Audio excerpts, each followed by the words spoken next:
வணக்கம். ஸோ இன்னைக்கு வந்து ஒரு முக்கியமான டாபிக்கோட தான் உங்களெல்லாம் மீட் பண்ண வந்திருக்கேன். ஸோ இது வந்து நம்ம லைஃப்லேயே வந்து ரொம்ப ரொம்ப இம்பார்ட்டன்ட் சொல்லலாம். அதுவும் முக்கியமாக மென்னுக்கு நம்ம இம்பார்ட்டன்ஸ் சொல்லலாம். அப்படி என்னங்க அப்படின்னு பார்த்தீங்கன்னா வந்து இந்த addiction to gambling type of things அப்படின்னு தான். அதாவது கேம்பிளிங்னா எல்லா விதமான ஒரு விஷயங்களும்.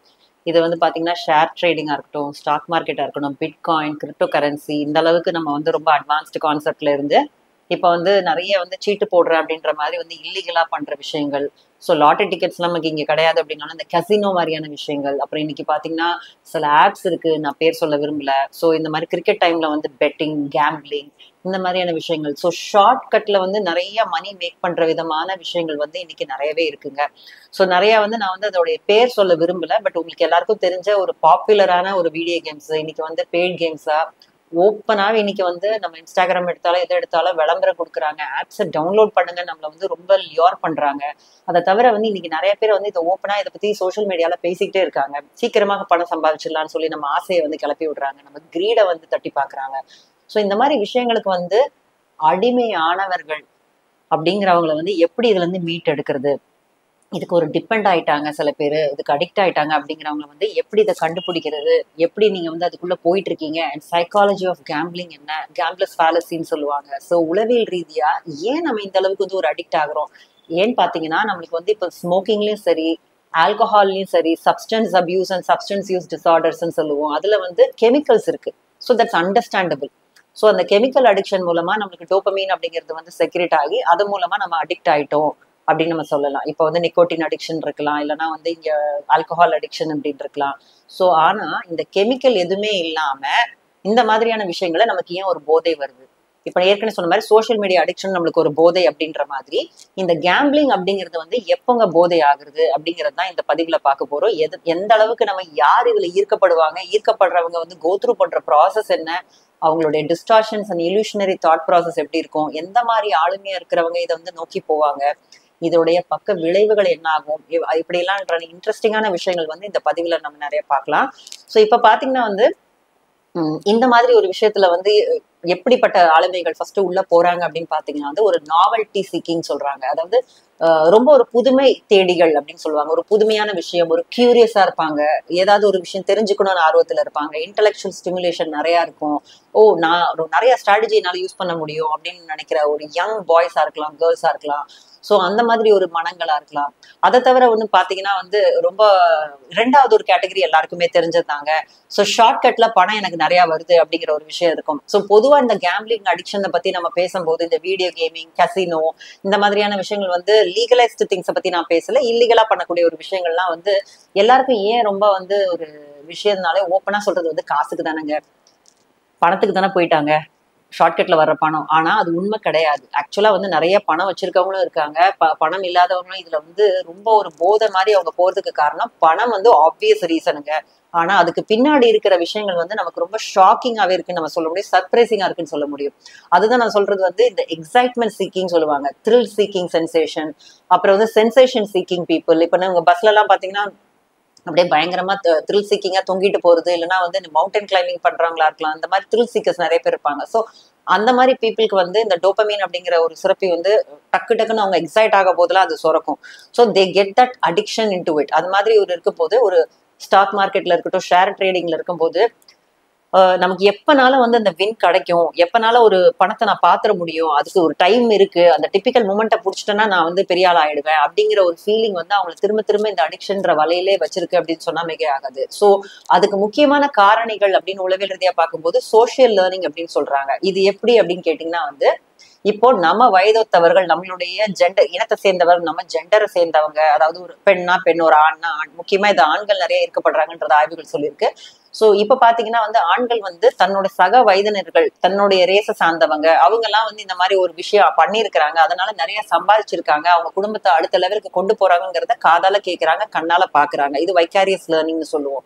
சோ இந்த மாதிரி இருக்க போது அவங்க வின் பண்றாங்கன்ற போது ஒய் நாட், எனக்கு ஏன் ட்ரை பண்ணக்கூடாது, நான் ஏன் ட்ரை பண்ணக்கூடாது, ஒரு FOMO, fear of missing out மாதிரி. அவன்லாம் அதை பண்ணிட்டு அவன் பெரிய ஆளாயிட்டாங்க, நான் இங்க உட்காந்து 20,000 30,000 சம்பாதிக்கிறதுக்கு நான் இங்கேயே உட்கார்ந்துட்டு இருக்கேன். சோ இப்போ வந்து சின்ன சின்ன வேலை செய்யறவங்களே வந்து ஒரு 50 ரூபா 100 ரூபா தான் இதுல இன்வெஸ்ட் பண்ண வேண்டியிருக்கு. அதுல இன்வெஸ்ட் பண்ணா நம்மளுக்கு ரிட்டர்ன்ஸ் நிறைய வருது. திடீர்னு லக்கு கிடைச்சிருவங்க. இந்நேரத்துக்கு ஜாதகத்துல பாத்துருக்காங்க, நமக்கு லக் அடிக்கிற நேரம்னு சொல்றாங்க, எப்பனாலும் அடிக்குங்கன்னு சொல்லிட்டு அதுல வந்து சின்ன சின்ன பணமா முதல்ல இன்வெஸ்ட் பண்றவங்க இருக்காங்க. சோ சின்ன சின்ன பணமா போகும்போது அவங்க ரிட்டர்ன்ஸும் கொஞ்சம் கொஞ்சம் வர ஆரம்பிக்கும். முக்கியமா இதுல எப்படி உள்ள ட்ராப் ஆகுறாங்கன்னா, பணமே பார்க்காதவங்க இல்ல, ஓரளவுக்கு ரிட்டர்ன் கிடைச்சிருக்கலாம் அவங்களுக்கு, என்னைக்காவது ஒரு நாள் லக் அடிச்சிருக்கலாம்.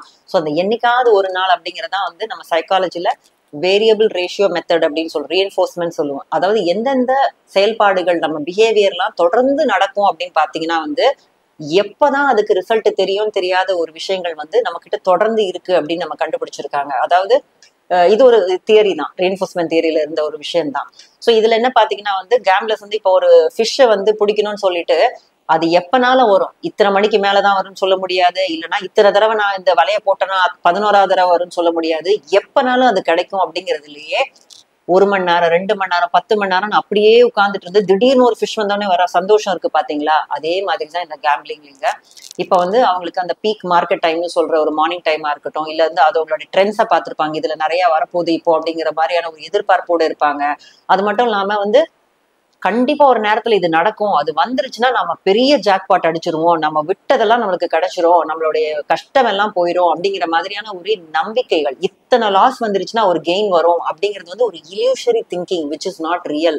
அகைன் இட்ஸ் அ டிஸ்டார்ஷன்ங்கிறத நம்ம புரிஞ்சுக்கணும். இது உண்மை கிடையாது, ப்ராபபிலிட்டி தியரியில தான் இது ஒர்க் ஆகுது. அப்படிங்கிறத விட இப்ப 10 தடவை தலை வந்துருச்சுன்னா 11ஆவது தடவை எனக்கு டெய்ல் தான் வரும் அப்படிங்கிறது வந்து ஒரு கேம்லெஸ் ஃபாலசி அப்படின்றாங்க. அதுக்கு என்ன உத்தரவாதம் இருக்கு? இங்க எதுவுமே ஃபேக்ட் கிடையாது, லாஜிக் கிடையாது, எல்லாமே ரேண்டம் ஈவெண்ட்ஸ் தான். நடக்கலாம், நடக்காமலும் போகலாம் அப்படிங்கிறது தான் நம்ம பெட் பண்ணிட்டு இருக்கோம். சில பேர் சொல்லுவாங்க கிரிக்கெட் கேம்பிங்ல வந்து நான் இன்னைக்கு பிட்ச் தெரியும், இன்னைக்கு ரெயின் எப்படி இருக்கு, வெதர் எப்படி இருக்கு, பிளேயர்ஸ் எப்படி இருக்காங்க, இதை பார்த்து நான் கரெக்டா பெட் பண்ண போறேங்க அப்படிம்பாங்க. உங்க இன்டெலிஜென்ஸ் தவிர இதுல எக்கச்சக்க அதர் ரேண்டம் ஈவெண்ட்ஸ் இருக்கு.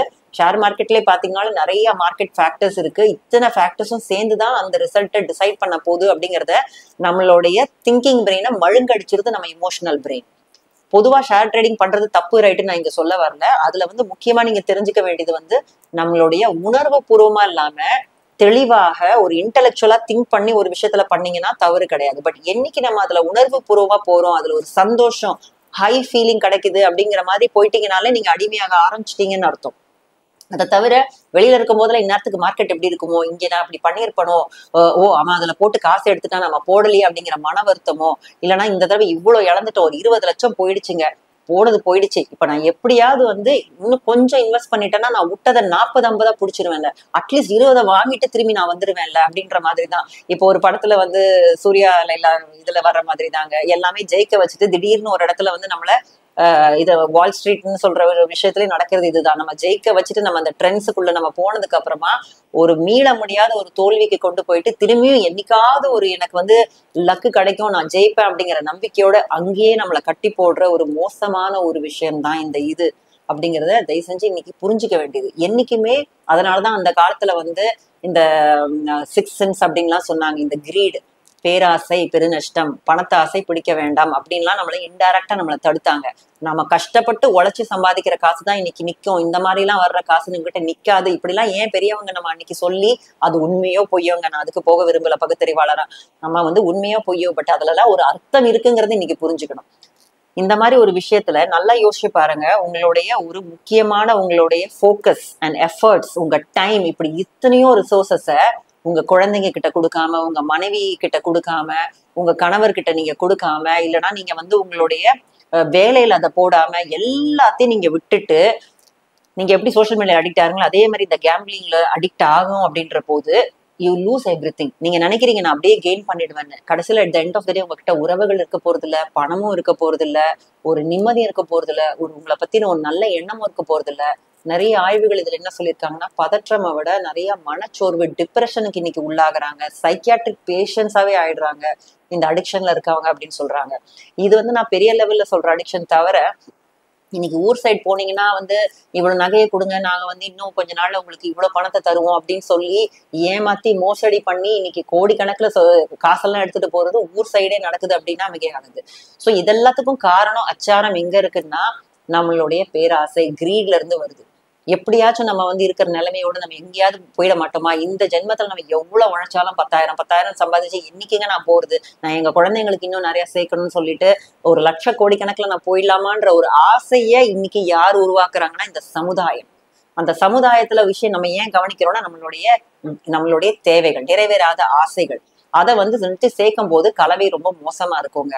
முக்கியமா இந்த சோசியல் மீடியாலையும் சரி, நம்ம வெளியில இருக்கிறவங்களும் சரி, நான் இந்த மாதிரி போனேன், எனக்கு இந்த ஆப்ல போட்டேன்ப்பா, எனக்கு இவ்வளவு காசு வந்துருச்சுப்பா அப்படின்ன உடனே நம்ம மனசும் காசு கஷ்டப்படும் போது அப்படியே ஷார்ட்கட்ல போய் போட்டுற முடியாதா, 50 ரூபா தானே அப்படின்னு ஆரம்பிக்கிறது தான் நாளைக்கு லட்சக்கணக்குல போய் உங்க வாழ்க்கை, உங்க உயிரே பறிக்குது. அப்படின்னா எத்தனை பேர் இந்த கடன் தொல்லையில தற்கொலை பண்ணி செத்தவங்களும் நிறைய பேர் இருக்காங்கிறதும் தெரிஞ்சுமே அதுக்குள்ள இருக்கிறவங்க இன்னைக்கு இருக்கிறாங்கிறதா ரொம்ப கவலைக்குரிய ஒரு விஷயம்.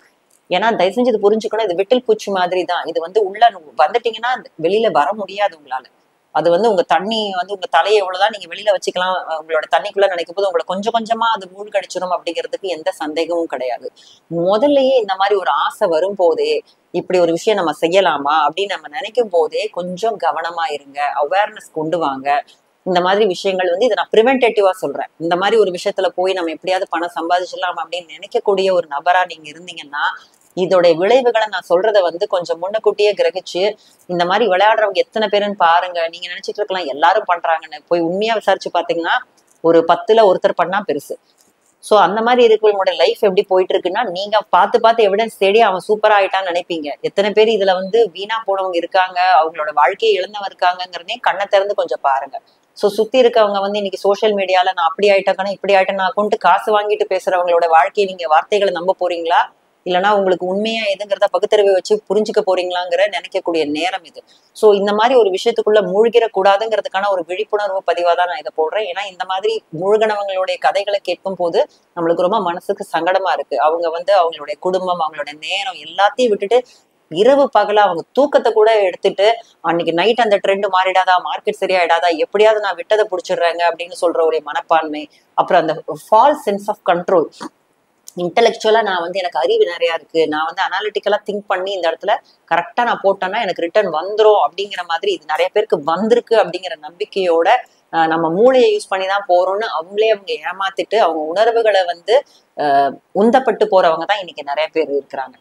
சோ இந்த மாதிரியான விஷயங்கள் வந்து ஷார்ட்கட்ல போனா என்னைக்கும் நிக்காதுங்கிற அளவுக்கு நீங்க வந்து இவங்க வந்து ஒரு மொராலிட்டி பிரின்சிபிள்ல பேசுறாங்க, ஒரு வயதானவர்கள் பூமர் மாதிரி நம்ம சொல்றாங்கன்னு இல்லாம இதை வந்து நம்ம பட்டுதான் தெரிஞ்சுக்கணுங்கிறது ஒரு கேரக்டர். நம்ம வந்து முன்னக்கூட்டியே நம்ம புரிஞ்சுக்கிட்டு நம்மளுடைய லைஃபை வந்து நம்ம இந்த அளவுக்கு நம்ம வந்து இன்வெஸ்ட் பண்ணினோம்னா நம்மளால சிறுக சிறுக நம்ம நிச்சயமா ஹார்ட் ஒர்க்கும் கன்சிஸ்டண்டா நம்ம டிசிப்ளின்டா ஒர்க் பண்ணோம்னா உங்களுக்கு பிடித்தமான வாழ்க்கையை நீங்க இந்த ஜென்மத்துல ஏற்படுத்தலாம். இல்லைன்னா ஏற்கனவே சொன்ன மாதிரி இந்த இடத்துல நம்ம வந்து ஒரு விதைய போட்டோம்னா நாளைக்கு உங்க பிள்ளைங்க வந்து அதுல வந்து கண்டிப்பா சந்தோஷமா வாழ முடியும் அப்படிங்கிற ஒரு விஷயத்துல நம்ம வந்து நம்மளை பற்றி மட்டும் யோசிக்காம நம்ம சந்தேகத்துக்களையும் யோசிச்சு நம்ம வந்து சிறுக சிறுக கன்சிஸ்டண்டா வேலை செஞ்சோம்னா கண்டிப்பா hard work will never ever fail you அப்படிங்கிறத உணர்ந்துட்டு இதுல வந்து நம்ம ரொம்ப ஷார்ட்டா பணம் கிடைக்குதுன்னு நினைச்சு நிறைய விதத்தை லூஸ் பண்றதை வந்து நம்ம கொஞ்சம் நல்லா யோசிச்சு பார்த்துட்டு இது எந்தெந்த ஆளுமையில இருக்கிறவங்கன்னா இந்த லோன்லினஸா இருக்கிறவங்க, யாருக்கிட்டையும் அவ்வளவு பழகாதவங்க, யாருமே அவங்கள மதிக்கலன்னு நினைக்கிறவங்க, இந்த மாதிரி ஆளுங்க வந்து எப்படியாவது நம்ம ஒரு பெரிய ஆளா வந்துடணும்னு சொல்லிட்டு முழு நேரத்தை நான் ஷேர் ட்ரேடிங்லேயே பண்ணேன்னு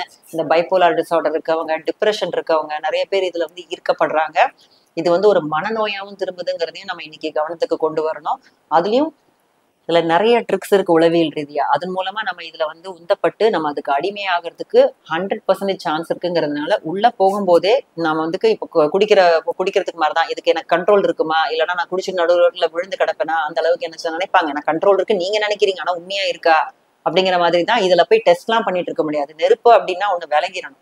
விளையாடிதான் பார்ப்பேன்னா அது வந்து மேல பத்திக்கிட்டு இருந்தாலும் அதோடைய கான்சிக்வன்சஸை நீங்க சந்திக்க தயாரான்றதை யோசிச்சுட்டு தான் இந்த மாதிரி விஷயங்கள்ல வந்து உங்க கவனத்தை செலுத்தணும். ஏன்னா இன்னைக்கு எத்தனையோ பேர் மாச சம்பளமே 5,000 3,000 வாங்குறவங்க கூட இந்த குயிக் மணிக்கு ஆசைப்பட்டு அங்கங்க அவங்க பணத்தை போட்டு இன்னைக்கு எந்த பணமும் இல்லாம அவங்க கடனோட இன்னைக்கு ரொம்ப கஷ்டப்பட்டுட்டு இருக்கிறத வந்து நம்ம பார்க்கும்போது வந்தா பெருசா வந்துரும் அப்படின்ற நினைப்பிலே கனவுலே அவங்க வாழ்ந்துட்டு இருக்கிறத பார்க்கும்போது இது ரொம்ப ரொம்ப மன கஷ்டமா இருக்குங்கிறதுனாலதான் இந்த ஒரு பதிவு. சோ உளவியல் ரீதியா இது எப்படி இதை உங்களை அடிமைப்படுத்துறதுங்கிறத புரிஞ்சுக்கிட்டு தயவு செஞ்சு அதுக்கு அடிமையா ஆகாம நேர் வழி, நமக்கான ஒரு உயர்வான வழி, நம்மளுடைய ஹார்ட் ஒர்க், நம்மளுடைய டேலண்ட், அதை வச்சு நம்ம போயிட்டே இருந்தோம்னா கண்டிப்பாக நம்மளுக்கு ஒரு சக்சஸ் கிடைக்கும், நீங்க வேண்டிய ஒரு வாழ்க்கை கிடைக்கும் அப்படிங்கிறத வந்து இந்த பதிவுல நான் சொல்லிக்க விரும்புறேன். இந்த பதிவை கண்டிப்பா இந்த மாதிரியான ஒரு விஷயங்கள்ல வந்து ரொம்ப ஈர்க்கப்பட்டு உள்ள இருந்து கொஞ்சம் கொஞ்சம் வின்ஸ் எடுக்கிறவங்களுக்கும் போட்டிங்கன்னா அவங்களுடைய லாங் டேர்ம் எப்படி இருக்குங்கிறதை அவங்க புரிஞ்சுக்கிட்டு அதுல இருந்து விலகிறதுக்கான ஒரு வாய்ப்புகள் நிறைய இருக்கு. இந்த மாதிரி ஒரு அனுபவம் உங்களுக்கு இருந்ததுனால உங்களுடைய கருத்துக்கள் நீங்க தெரிவிக்கலாம்.